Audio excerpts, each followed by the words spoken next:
Hello friends, नमस्कार। स्वागत है आप सभी का ई लर्निंग क्लासेस में। देखा, आज मैं आपके लिए जो टॉपिक लेकर आया हूँ वो टॉपिक है हिस्ट्री वाला टॉपिक है, जो हमारा हिस्ट्री के अंदर चल रहा है। गुप्त साम्राज्य वाला जो हमने टॉपिक शुरू किया है उसके अंदर मैंने आपको दो चीजें पढ़ा दी हैं। एक तो चंद्रगुप्त फर्स्ट पढ़ा दिया है उसमें, और समुद्रगुप्त की बात कर ली है। तो वहीं से शुरुआत करेंगे हम हिस्ट्री में। गुप्ता पीरियड के अंदर क्या रह गया उसको पढ़ेंगे, पूरी सारी चीजों को। ठीक है, जितने भी दोस्त हैं पहली बार देख रहे हैं वीडियोस को तो चैनल सब्सक्राइब कर लो, वीडियोस को शेयर कर दो। जितने भी पुराने दोस्त देख रहे हैं वो भी वीडियो शेयर कर दिया करो, और भाई लाइक और कमेंट जरूर करो, जिससे कि मुझे पता रहे कि आपकी समझ में आ रही है चीजें, नहीं आ रही हैं। चलो शुरुआत करते हैं टाइम वेस्ट नहीं करते हुए। तो देखना, आज का हमारा जो टॉपिक होगा वो गुप्ता पीरियड से रिलेटेड होगा। शायद यहाँ तक आपको नहीं दिख रहा होगा जो बोर्ड पर लिखा हुआ है, मैं नीचे कर देता हूँ थोड़ा सा इसे। तो देखो, आज के टॉपिक में हम गुप्ता पीरियड, देखो इस गुप्ता पीरियड के अंदर हम आज जो पढ़ेंगे वो सिर्फ दो चीजों को पढ़ेंगे। वीडियो छोटी ही रहेगी। एक तो होगा आपका चंद्रगुप्त सेकंड, और दूसरा इसके अंदर जो होगा दोस्तों वो होगा कुमारगुप्त। कुमार गुप्त, ये दो टॉपिक आज हम डिस्कस करेंगे इसके अंदर। तो शुरुआत करते हैं पहले टॉपिक से ही। तो पहला टॉपिक इसमें जो हम डिस्कस करने वाले हैं दोस्तों वो है आपका चंद्रगुप्त। देखना, चंद्रगुप्त के अंदर हमें क्या क्या पढ़ना है वो सारी चीजें इसके अंदर आज हम क्लियर करेंगे, और इससे रिलेटेड आपकी जो भी प्रॉब्लम है वो सॉल्व हो जाएगी। तो देखो, चंद्रगुप्त मौर्य, सॉरी चंद्रगुप्त सेकंड,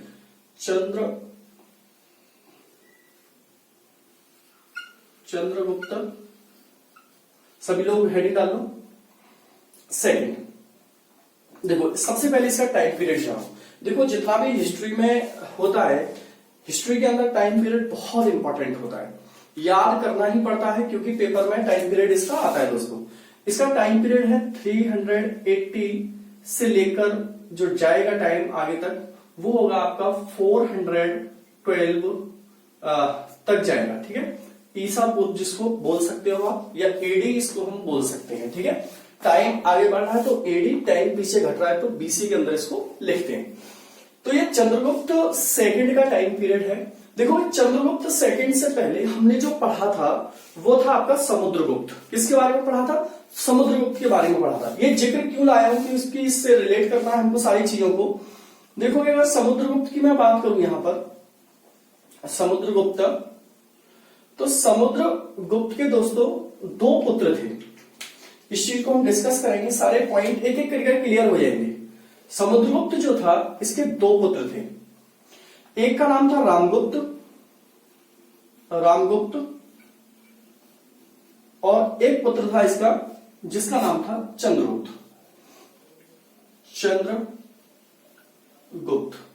देखो, इसमें सेकंड जरूर लगाना, फर्स्ट और सेकंड दोनों ही गुप्त पीरियड के रहे। एक था चंद्रगुप्त मौर्य, तो उसमें उसके सरनेम में पीछे मौर्य लग रहा है तो क्लियर हो जाता है। यहां गुप्त पीरियड के अंदर Chandragupta first and Chandragupta second करके हम पढ़ेंगे इनको, ये और क्लियर हो जाएगा आगे चल के। अब देखो, यहां पर अगर रामगुप्त की बात की जाए तो रामगुप्त की जो वाइफ थी दोस्तों, रामगुप्त की जो वाइफ थी उसका नाम था ध्रुव देवी। क्या नाम था? ध्रुव देवी। मैं नाम लिख देता हूं, ध्रुव देवी। ये किसका नाम था? रामगुप्त की वाइफ का नाम है। देखो, इतिहास के अंदर काफी सारे इतिहासकारों का ऐसा मानना है कि रामगुप्त शासक रहा था, लेकिन काफी सारे इतिहासकारों का ऐसा भी मानना है कि रामगुप्त शासक नहीं रहा था। यहां पर शासक रहा था, मैं उसका जिक्र करूंगा कि रामगुप्त शासक रहा था, ये किसने माना है उस बात का हम जिक्र करेंगे। तो एक्चुअल में हुआ क्या, जो रामगुप्त था जब ये शासन कर रहा था तो ये बहुत लेजी टाइप का इंसान था। शासन में बहुत ज्यादा इसको इंटरेस्ट नहीं था। एक तरीके से कहा जाए तो इसकी जो जनता थी वो इससे परेशान भी थी। चंद्रगुप्त सेकंड जो था ये एक यशस्वी शासक था। ठीक है, एक पराक्रमी शासक था। ये सारी चीजों को इसने देखा, और इसने जब सारी चीजों को देखा तो इसने चंद्रगुप्त जो रामगुप्त था अपना भाई, इसको मार दिया। ध्यान से सुनना मैं क्या कह रहा हूं। चंद्रगुप्त सेकंड ने अपने भाई रामगुप्त को मार दिया, और इसके भाई को मारने के बाद इसकी जो वाइफ थी, जिसका नाम क्या था, ध्रुव देवी, ध्रुव देवी से विवाह किसने कर लिया, चंद्रगुप्त सेकंड ने कर लिया। मतलब कहने का ये है कि चंद्रगुप्त सेकंड की जो पहली वाइफ थी, जिससे इसने फर्स्ट टाइम शादी की थी, पहली जो शादी हुई थी चंद्रगुप्त सेकंड की, वो ध्रुव देवी से हुई थी। एक्चुअल में ध्रुव देवी रामगुप्त की वाइफ थी, लेकिन इसने रामगुप्त को मार दिया क्योंकि ये सत्ता में इंटरेस्ट नहीं रख रहा था, सत्ता चल रही थी और इससे ऐसी सत्ता चलने का कोई मतलब नहीं है जहां पर जनता परेशान हो। ठीक है, इसी वजह से इसने इसको मार के इसकी वाइफ से शादी कर ली। अब देखो इससे रिलेटेड यहां पर एक ग्रंथ लिखा गया है, एक पुस्तक लिखी गई है, एक टेक्स्ट लिखा गया है, जिसका नाम है देवी चंद्रम गुप्ता, देवी चंद्रम गुप्ता। देखो ये बहुत इंपॉर्टेंट है, देवी चंद्रम गुप्ता। यहां पर ये टेक्स्ट लिखा गया है, देवी चंद्रम गुप्ता। अब ये जो टेक्स्ट लिखा है देवी चंद्रम गुप्ता, दोस्तों इसको किसने लिखा है, रिटन बाय किसका है, ये हम पढ़ लेंगे यहां पर, रिटन बाय विशाखा दत्त, विशाखा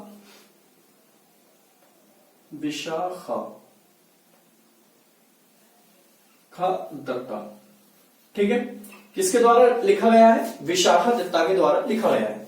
ये जो ग्रंथ है, ये जो टेक्स्ट है देवी चंद्रम गुप्ता, एक्चुअल में ये विशाख दत्त ने जो लिखा है वो किससे रिलेटेड होकर लिखा है, किन दो लोगों का इसमें जिक्र किया गया है, किसका इसमें जिक्र किया गया है। आपसे क्वेश्चन पेपर में पूछ सकता है कि बताइए, पहला क्वेश्चन तो क्या हो सकता है, एसएससी में तो काफी इंपॉर्टेंट है कि बताइए देवी चंद्रम गुप्त जो ग्रंथ है किसके द्वारा रिटन है, तो आंसर होगा इसका विशाखा दत्त के द्वारा। ये लिखा किसके लिए गया है, तो इसमें जिक्र हुआ है एक तो ध्रुव देवी, देखो यहां पे लास्ट में क्या लग रहा है, देवी, ध्यान से देखो मैं क्या बोल रहा हूं, लास्ट में क्या लग रहा है इसमें, देवी। तो इसमें एक तो देखो देवी इसमें शुरू लग रहा है, शुरू में ही लग रहा है स्टार्टिंग में, तो ध्रुव देवी का जिक्र है। दूसरा इसके बाद क्या लग रहा है, चंद्रम, तो चंद्रा किसके नाम में आ रहा है, देखो शुरू में, तो चंद्र किसके नाम में आ रहा है, चंद्रगुप्त मौर्य, चंद्रगुप्त सेकंड के नाम में आ रहा है। तो मतलब ये रिलेटेड टू किससे था, आपसे पूछ सकता है, तो रिलेटेड टू ये था दोस्तों, एक तो ध्रुव देवी से था, हाँ ध्रुव देवी नाम लिख लोगे सभी, और दूसरा ये चंद्रगुप्ता। तो इन दोनों से ये बेस्ड था ग्रंथ जिसको विशाख दत्त ने लिखा था। पहली बात क्लियर है, यहां तक काफी इंपॉर्टेंट है। एक बहुत इंपॉर्टेंट बात ये याद रखना इसमें, जो रामगुप्त था चंद्रगुप्त का भाई, जब इसने शासन किया था, मतलब ऐसा इसने शासन किया था, ऐसा किसमें लिखा हुआ है, विशाख दत्त के द्वारा ये ग्रंथ लिखा है देवी चंद्रम गुप्ता, उसमें लिखा गया है। तो रामचंद्र ने केवल और केवल कॉपर के कॉइन्स ही इश्यू किए थे। तो यहां पर आप लिख सकते हो इस तरीके से, Ramgupta issued by copper coin, only copper coins. ठीक है, तो यहां पर इसने जो सिक्के चलाए थे वो कॉपर के या तांबे के सिक्के चलाए थे, केवल तांबे के सिक्के, कॉपर कॉइन। तो आपसे ये कैसे पूछेगा कि बताइए कौन शासक था गुप्त वंश का जिसने सिर्फ और सिर्फ ओनली, इसने सिर्फ और सिर्फ तांबे के सिक्के चलाए थे, या आपको कॉपर कॉइन्स जिसके द्वारा चलाए गए थे। तो मेरे ख्याल से काफी इंपॉर्टेंट है कि किस शासक के द्वारा सिर्फ तांबे के सिक्के चलाए गए थे, तो आंसर क्या होगा इसमें, रामगुप्त। ठीक है, एक बहुत इंपॉर्टेंट पॉइंट आपको यहां से क्या याद रखना है, जो चंद्रगुप्त सेकंड था, चंद्रगुप्त सेकंड ने एक टाइटल लिया था जिसके नाम से इसको जाना जाता है हिस्ट्री में, और उस टाइटल का नाम था Vikramaditya. Chandragupta Maurya took the title of Vikramaditya, क्या नाम था, विक्रमादित्य। तो इसका जो टाइटल था विक्रमादित्य, इस टाइटल का नाम जरूर याद रखना है दोस्तों आपके लिए। तो इसको हम हिस्ट्री के अंदर चंद्रगुप्त विक्रमादित्य के नाम से जानते हैं, काफी इंपॉर्टेंट है। चंद्रगुप्त विक्रमादित्य किस काल में रहा है, तो ये गुप्त पीरियड में रहा है, इसको चंद्रगुप्त सेकंड भी कहा जाता है, ये काफी इंपॉर्टेंट रहेगा। इसका टाइम ड्यूरेशन कितना है, 380 to 412 तक इसका टाइम पीरियड रहा है। यहां तक क्लियर है आपके लिए पॉइंट। अब एक पॉइंट इसमें और नोट करोगे कि चंद्रगुप्त सेकंड जो था, या चंद्रगुप्त विक्रमादित्य जो था, इसने जो शक शासक थे उनको हराया था, और इसमें जो शक शासक था उसका नाम था राम सिंह थर्ड। क्या नाम था?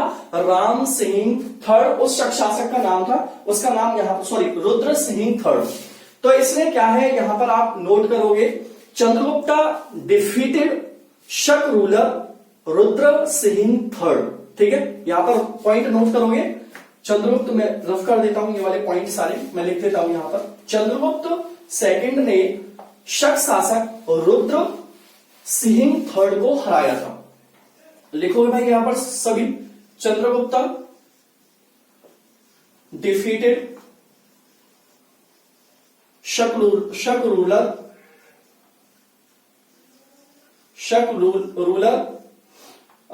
रुद्र सिंह थर्ड। ये काफी इंपॉर्टेंट है। रुद्र सिंह थर्ड को इसने हराया था और इसको हराने के बाद इसने जो टाइटल लिया था, टुक द टाइटल ऑफ, कौन सा टाइटल था? तो इसका नाम लिखोगे शकारी। शकारी, ठीक है, या हिंदी में इसको शकरी भी बोल देते हैं। देखो इसमें शकरी और शकारी का मतलब क्या है? शक। किस शासक को हराया था इसने? शक शासकों को हराया था। शक शासक कौन था? रुद्र सिंह। और इन्हीं शक शासक का जो टाइटल था उसने क्या ले लिया? शकारी टाइटल ले लिया। तो काफी इंपॉर्टेंट है, बहुत इंपॉर्टेंट रहेगा कि किसके द्वारा गुप्त पीरियड में शकारी टाइटल लिया गया था, शकारी की उपाधि ली गई थी। तो शकारी की उपाधि किसने ली थी? चंद्रगुप्त सेकंड ने ली थी। वैसे इसके पास काफी उपाधि थी, जैसे विक्रमादित्य की उपाधि ली थी इसने, महाराजा धीराज की उपाधि ली थी इसने, इसके अलावा शकारी की भी उपाधि इसके द्वारा ली गई थी। तो मेरे ख्याल से यहां तक काफी इंपॉर्टेंट है। एक और इंपॉर्टेंट बात इसके बारे में आपको याद रखनी है चंद्रगुप्त सेकंड के बारे में, कि चंद्रगुप्त सेकंड के कुछ मोस्ट इंपॉर्टेंट इंस्क्रिप्शंस थे। इंस्क्रिप्शंस बोले तो अभिलेख, ठीक है, इसके कुछ मोस्ट इंपॉर्टेंट इंस्क्रिप्शंस थे। इन इंस्क्रिप्शंस में कौन कौन से इंस्क्रिप्शंस थे? तो लिखोगे यहां पर चंद्रगुप्त विक्रमादित्य, इंस्क्रिप्शंस ऑफ चंद्रगुप्त विक्रमादित्य। तो यहां पर मैं लिख देता हूं इंस्क्रिप्शन ऑफ चंद्रगुप्त विक्रमादित्य, ठीक है, ये काफी इंपॉर्टेंट है। तो देखो यहां पर इंस्क्रिप्शंस कौन से, तो हिंदी में इसको आप अभिलेख बोलोगे, चंद्रगुप्त विक्रमादित्य के अभिलेख। साथ के साथ मैं हिंदी भी बोल देता हूं, ये शिकायत मत करना है, हिंदी नहीं है इसमें। तो देखो इसके 3 अभिलेख हैं जो काफी इंपॉर्टेंट हैं। तीनों अभिलेखों के नाम लिखोगे दोस्तों यहां पर। एक लिखोगे यहां पर Sanchi rock edict, Sanchi rock edict, ये था कहां पर दोस्तों? एमपी में। ये जरूर लिखोगे यहां पर, ठीक है। इसके अलावा लिखोगे उदयगिरी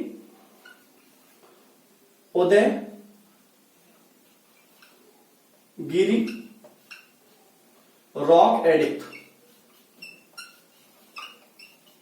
ठीक है। इसके अलावा लिखोगे दोस्तों यहां पर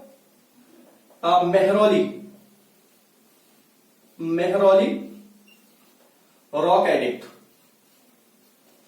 ये 3 रॉक एडिक्ट तो इसको आपको याद रखनी है। ये भी कहां पर था? एमपी में था। और ये कहां पर है आपका? दिल्ली में है, ठीक है। मेहरौली लोह स्तंभ के नाम से भी इसको जाना जाता है। हिंदी में इसको लिख सकते हो, इसको मेहरौली आयरन भी लिख सकते हो। लिख देता हूं मैं, मेहरौली लोह स्तंभ, ठीक है। ये काफी इंपॉर्टेंट रहेगा। अब देखो यहां पर जो सांची रॉक एडिक्ट है, इसके अंदर चंद्रगुप्त विक्रमादित्य को क्या बोला गया है? एक तो देवराज बोला गया है इसमें, और एक प्रवरसेन बोला गया है। ये 2 वर्ड का जिक्र इसके अंदर मिलता है। किस किस का मिलता है? देवराज का मिलता है और प्रवरसेन का जिक्र मिलता है।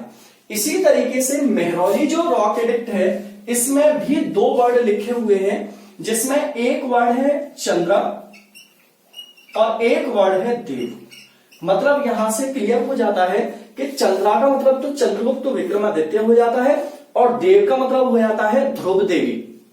क्या हो जाता है? ध्रुव देवी, जो चंद्रगुप्त विक्रमादित्य की वाइफ थी। देखो ये काफी इंपॉर्टेंट यहां से पॉइंट काफी बार पूछा गया है, पेपर में काफी बार पूछा गया है। आपके लिए दे देगा कि ऐसा कौन सा मतलब इसमें इमारत है जिस पर अभी तक लोहे से निर्मित है, लेकिन लोहे इस पर जंग आज तक नहीं लगी है। तो देखो ये मेहरौली का जो रॉक एडिक्ट है, जो लोह स्तंभ है, ये बहुत ही इंपॉर्टेंट है और इस पर आज तक जंग नहीं लगी हुई है।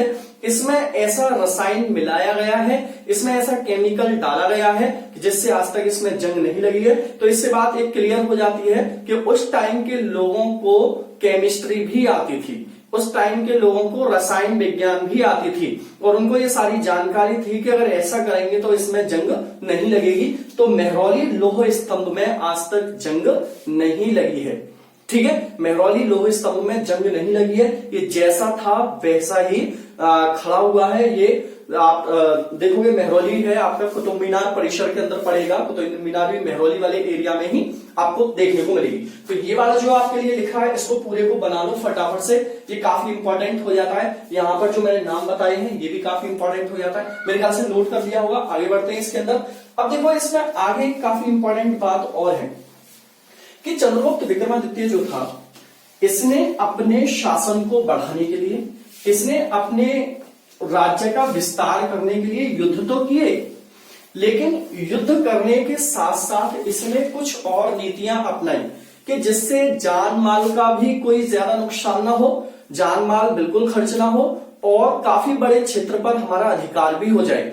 देखो चंद्रगुप्त विक्रमादित्य की अगर बात की जाए तो इसकी दूसरी राजधानी क्या थी? देखो पहली राजधानी पाटलिपुत्रा थी, दूसरी राजधानी इसने क्या बनाई थी? उज्जैन बनाई थी। क्या बनाई थी? उज्जैन इसने दूसरी अपनी राजधानी को बनाया था और वहीं से इसने भारत में अपना विस्तार शुरू किया और दक्षिण भारत तक इसने विस्तार किया। दक्षिण भारत में आप देखोगे कर्नाटक के एरिया तक इसने विस्तार किया था अपना। तो ये काफी इंपॉर्टेंट है कि दक्षिण भारत के अंदर जो वंश थे वहां पर किसका विस्तार था और वो किस तरीके से हुआ था। तो इसी विस्तार को करने के लिए इसने युद्ध नहीं लड़ा, इसने अपनाई वैवाहिक नीति, इसने अपनाया एक रिलेशन जिसके थ्रू सारे संबंध बन भी जाए और लड़ाई झगड़ा भी ना हो सके। तो वही मैं वैवाहिक संबंध आपको समझाऊंगा कि किस तरीके से इसने वैवाहिक संबंध अपनाए थे। तो देखो यहां पर अगर हम चंद्रगुप्ता की बात करें, चंद्रगुप्त सेकंड या विक्रमादित्य, ठीक है, तो देखो इसके वैवाहिक संबंध तीन बड़े फेमस हैं। ठीक है, तीन बड़े फेमस है। एक तो देखो इसका जो वैवाहिक संबंध था वो किससे था? नाग डायनेस्टी। किससे था? नाग डायनेस्टी, जो आपका नाग वंश था उससे रिलेटेड था। ठीक है, दूसरा इसका जो वैवाहिक था वो था वाकाटक, वाकाटक डायनेस्टी, और तीसरा जो था वो था कदम्ब डायनेस्टी। एक्चुअल में इसमें था क्या दोस्तों कि इसने इन तीनों डायनेस्टियों को अपने अंडर कर लिया था, तीनों डायनेस्टियों को अपने राजपाट में मिला लिया था शादी विवाह करके। तो इसने क्या करा, जो नाग डायनेस्टी की रानी थी, जो नाग डायनेस्टी की किंग थी उस टाइम पर, उसका नाम क्या था और वो इसके अंदर शामिल हुई। उसका नाम था कुबेर नागा। काफी इंपॉर्टेंट है, क्या नाम है दोस्तों? कुबेर नागा। देखो जो कुबेर नागा थी ये थी नाग डायनेस्टी की शासिका, नाग डायनेस्टी की रानी। चंद्रगुप्त मौर्य ने क्या काम किया कि कुबेर नागा से शादी कर ली। कुबेर नागा से जब शादी करी तो चंद्रगुप्त मौर्य की कुबेर नागा क्या होगी? यहां पर सेकंड वाइफ होगी। क्या होगी भाई? सेकंड वाइफ होगी या नहीं होगी? पहली वाइफ का नाम क्या बताया था? ध्रुव देवी। देखो वाइफ के नाम भी मैच कराने के लिए आ जाते हैं, काफी इंपॉर्टेंट है, आपके लिए पूछा भी गया है पेपर में। एक सीक्वेंस दे देता है, चंद्रगुप्त फर्स्ट और समुद्रगुप्त, और फिर दे देगा आपके लिए चंद्रगुप्त सेकंड, और फिर यहां पर वाइफ्स के नाम लिख देगा, मैच कीजिए कौन सी किसकी वाइफ थी। तो काफी इंपॉर्टेंट है, ठीक है, पेपर में आता रहता है, यहां से याद रखना। ठीक है, जैसे लिच्छवी दोहित्री यहां पर मैंने बताया था किसकी थी? समुद्रगुप्त की, लिच्छवी की जो रानी थी। ठीक है, तो ये काफी इंपॉर्टेंट है, पेपर में आता है। जिसे हमने कुमार देवी बोला था, क्या बोला था? कुमार देवी। तो यहां से पेपर में आता है क्वेश्चंस भाई, तो ये वाइफ्स के नाम याद रखना। तो ये कुबेर नागा क्या थी? इसकी सेकंड वाइफ थी। ठीक है, इसी तरीके से इसने क्या काम किया, जो वाकाटक डायनेस्टी थी और वाकाटक डायनेस्टी का जो राजा था उस राजा से इसने अपनी पुत्री, जिसका नाम क्या था? प्रभावती। क्या नाम था इसकी पुत्री का? प्रभावती। उसकी शादी कर दी इसने, तो ये वाकाटक भी इसके साथ हो गए। क्लियर। इसी तरीके से इसने कदम्ब डायनेस्टी जो थी और कदम्ब डायनेस्टी के राजा की जो पुत्री थी, वहां की जो राजा था उसकी जो पुत्री थी, उसकी पुत्री से इसने अपने बेटे का विवाह किया, जिसका नाम क्या था इसके बेटे का? कुमारगुप्त।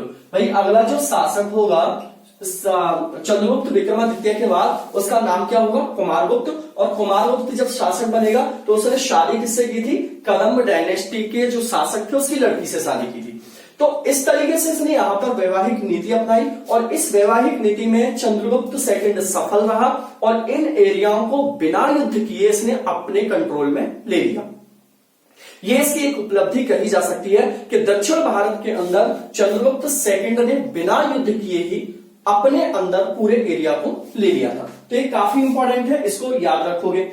एक बात और मैं आपको बता दूं कि यहां पर जो वाकाटक डायनेस्टी थी, इसका राजा था, उसका नाम था रुद्रसेन। क्या नाम था? रुद्रसेन। और यहां का जो शासक था उसका नाम था शांति बर्मन। ठीक है, इनके नाम भी आपको याद रख लेने, रुद्रसेन और शांति बर्मन, दोनों को याद रखना है। ठीक है, एक ये क्लियर हुआ यहां तक भाई? समझ में आ रही है मेरे ख्याल से बात? तो यहाँ का राजा, इसकी राजा की जो पुत्री राजा, इस राजा से इसने प्रभावती का विवाह किया। प्रभावती कौन थी? चंद्रगुप्त सेकंड की पुत्री थी। ठीक है, क्लियर है। और ये था कदम्ब डायनेस्टी का जो राजा था, शांतिवर्मन की पुत्री से इसने अपने लड़के कुमारगुप्त की शादी करा ली। एक बार और रिपीट करके देखोगे समझ में आ जाएगा। एक काफी इंपॉर्टेंट इसके अंदर और क्या था, जो चंद्रगुप्त सेकंड था, इसके दरबार में, चंद्रगुप्त सेकंड के दरबार में 9 प्रसिद्ध विद्वान रहते थे, जिन्हें अपने अपने क्षेत्र में महारत हासिल थी। ठीक है, ये काफी इंपॉर्टेंट है हिस्ट्री के अंदर। बताइए कि नौरत्न किसके दरबार में रहते थे प्राचीन भारत में? प्राचीन भारत में नौरत्न चंद्रगुप्त विक्रमादित्य के दरबार में रहते थे, जबकि मध्यकालीन भारत में आओगे तो नौरत्न आपको अकबर के दरबार में मिलेंगे। तो यहां पर हेडिंग डालोगे, मोस्ट इंपॉर्टेंट 9 स्कॉलर किसके दरबार में थे? चंद्रगुप्त सेकंड विक्रमादित्य के में थे। इनके नाम क्या क्या थे? नाम सबके लिखोगे। एक का नाम था, जिसका नाम था, सबसे पहले हम कालिदास को लेंगे। क्या नाम था? कालिदास। काफी इंपॉर्टेंट है, लिखते चलिए ना। दूसरे का नाम लिखोगे अमर सिंह। अमर सिंह। फिर लिखोगे धनवंतरी। धनवंतरी।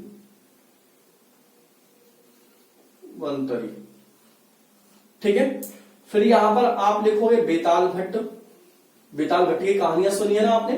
बेताल भट्ट ये कौन थे? इसके चिकित्सक थे। ठीक है, ये काफी इंपॉर्टेंट रह जाता है। ये चिकित्सक थे, ये लिख लेना ध्यान, ये तो कहानीकार थे ही थे। इसके अलावा इसमें और नाम लिखोगे आप बरूची। बरूची। ठीक है, बरूची का नाम भी अपने आप में काफी इंपॉर्टेंट रहता है। इसके बाद इसमें लिखोगे धनवंतरी हो गया, बेताल भट्ट हो गया, बरूची हो गया, लिखोगे घटकपर। ठीक है, बराह मेहर। बराह भाई ये याद रखने हैं आपको, मेहर। फिर लिखोगे आप घटकपर। घटकपर। ठीक है, देखो ये कितने नाम हो गए। घटकपर के बाद आप यहां पर लिखोगे छपड़क। लिखो भाई छपड़क, और एक लिखोगे शंकु। पहले शंकु लिख लो, शंकु, और फिर लिखोगे छपड़क। छपड़क। कितने हुए? 1 2 3 4 5 6 7 8 9 हो गए। ठीक है, तो यहां पर देखोगे 9 जो स्कॉलर थे, ये किसके दरबार में रहते थे? चंद्रगुप्त सेकंड के दरबार में रहते थे। इनको क्या कहा गया है? नवरत्न कहा गया है, 9 रत्न कहा गया है, 9 स्कॉलर कहा गया है, या 9 जम्स कहा गया है। इंग्लिश में लिखोगे तो इसे 9 जम्स बोलते हैं। ठीक है, क्या बोलते हैं? 9 जम्स बोलते हैं। ठीक है, 9 रत्न इसमें बोले जाते हैं। ठीक, अब देखो इसमें जो याद रखने वाली चीज है कि ये तो कौन थे? चिकित्सक थे, ये कहानी सुनाने वाले थे। अब यहां पर जो आता है कालिदास, ये काफी इंपॉर्टेंट है। कालिदास के बारे में याद रखना है, ये एक संस्कृत के प्रसिद्ध आप लेखक भी बोल सकते हो इनको, काव्यांश भी बोल सकते हो इनको। इन्होंने काफी सारी प्रसिद्ध विद्वान बोल सकते हो इनको। ठीक है, इन्होंने काफी सारी पुस्तकें लिखी थी, इसीलिए कालिदास को भारत का शेक्सपियर कहा जाता है। क्या बोला जाता है? भारत का शेक्सपियर किसको कहा जाता है? कालिदास। इनकी कुछ पुस्तकों के मैं नाम लिख देता हूं, आप लोग भी लिख लोगे यहां पर। जैसे एक पुस्तक थी जिसका नाम था अभिज्ञान शाकुंतलम, ये काफी इंपॉर्टेंट है, अभिज्ञान शाकुंतलम, ठीक है। इसके अलावा आप यहां पर लिखोगे मेघदूतम, मेघदूतम, फिर इसके बाद लिखोगे विक्रमो वर्षियम, ये पुस्तकों के नाम इनकी के लिख लोगे, ठीक है। अभिज्ञान शाकुंतलम कई बार पेपर में आ चुकी है, मेघदूतम भी आपको याद रखनी है, विक्रमो वर्षियम भी आपको याद रखनी है, पुस्तक काफी इंपॉर्टेंट यहां पर रहती है, ठीक है भाई। तो इतनी बात आपको किससे याद रखनी है, चंद्रगुप्त सेकंड से याद रखनी है। एक बहुत इंपॉर्टेंट सी बात आपके लिए और बता दूं, चंद्रगुप्त के दरबार में पहला चीनी यात्री भारत में आया था। आपसे क्वेश्चन बार बार पूछा जाएगा पेपर में कि भारत के अंदर पहला चीनी यात्री किसके दरबार में आया था, तो पहला चीनी यात्री भारत के दरबार में जो आया था वो चंद्रगुप्त विक्रमादित्य के दरबार में आया था, और इसका नाम क्या था दोस्तों, फाहियान। नाम क्या था, फाहियान। ये फाहियान किसके दरबार में आया था, चंद्रगुप्त विक्रमादित्य के दरबार में आया था, और ये पहला चीनी यात्री था, ये काफी इंपॉर्टेंट है, पहला चीनी यात्री था, ठीक। एक तो ये बात याद रखनी है। इसने अपना जो यात्रा वृतांत लिखा था, यात्रा वृतांत जो लिखा था उसका नाम क्या था दोस्तों, उसका नाम था फू यू की। नाम क्या था उसका, फू यू की। ये आया कब था और गया कब, ये डेट भी काफी इंपॉर्टेंट है। ये आया था 399 में और गया कब, 415 में। मतलब ये 399 से लेकर 415 ईस्वी तक भारत में रहा था। तो मेरे ख्याल से आपको मैंने जो चंद्रगुप्त सेकंड के बारे में जो बताई है स्टोरी पूरी के पूरी, वो काफी इंपॉर्टेंट स्टोरी है, और ये सारी कहानी इसके अंदर मैंने आपको खत्म कर दी है, ठीक है। एक मिनट,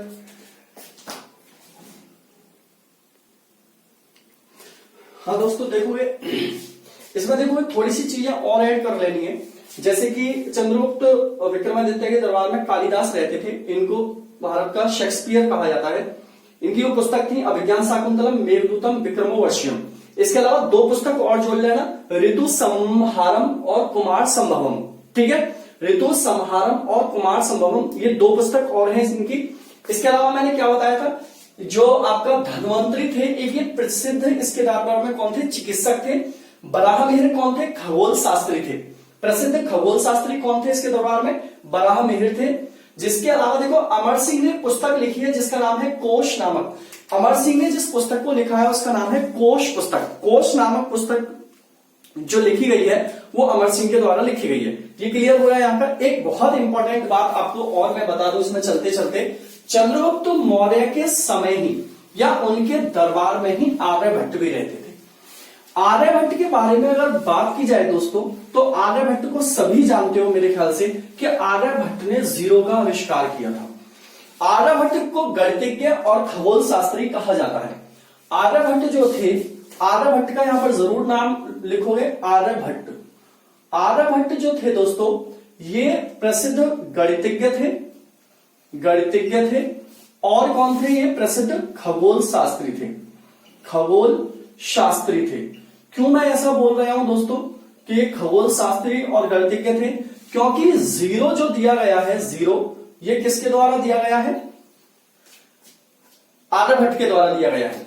जो पाई का मान होता है 3.14, ये किसके द्वारा दिया गया है, आर्यभट्ट के द्वारा दिया गया है। इसके अलावा जो दशमलव पद्धति है, कौन सी, दशमलव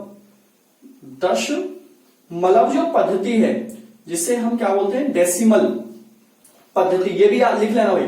दशमलव पद्धति भी किसके द्वारा शुरू की गई, आर्यभट्ट के द्वारा। मतलब हम जैसे कोई संख्या नहीं कटती है पूरी पूरी तो पॉइंट लगा लेते हैं, दशमलव उसी को बोलते हैं। तो दशमलव पद्धति भी किसके द्वारा दी गई है, आर्यभट्ट के द्वारा। और क्या दिया गया है उनके द्वारा कि एक सौर वर्ष की जो गणना की थी, एक सौर वर्ष की जो गणना की थी, सबसे पहले सौर वर्ष की गणना वो भी किसके द्वारा की गई थी, आर्यभट्ट के द्वारा ही की गई थी। कि एक सौर वर्ष में 365.300, एक सौर वर्ष में 300 इतने दिन होते हैं भाई, कितने, कि एक सौर वर्ष जो होता है वो इतने दिन के बराबर होता है। 365.358, ठीक है, या इसको शॉर्ट में हम क्या बोल सकते हैं, 365 सही 1/4 के बराबर होता है। तो मेरे ख्याल से आर्यभट्ट का जो टॉपिक है इसमें ये काफी इंपॉर्टेंट है। खगोल शास्त्र के अंदर इन्होंने चंद्र ग्रहण और सूर्य ग्रहण वाला कॉन्सेप्ट भी दिया था, इसको भी लिख लोगे भाई। खगोल शास्त्र में इन्होंने चंद्र ग्रहण और सूर्य ग्रहण का भी कॉन्सेप्ट इन्हीं के द्वारा दिया गया था। पृथ्वी का परिभ्रमण और परिक्रमण काल भी किसी के द्वारा बताया गया था, आर्यभट्ट के द्वारा बताया गया था। लिख लेना भाई, सूर्य ग्रहण, चंद्र ग्रहण आर्यभट्ट ने दिया खगोल शास्त्र में।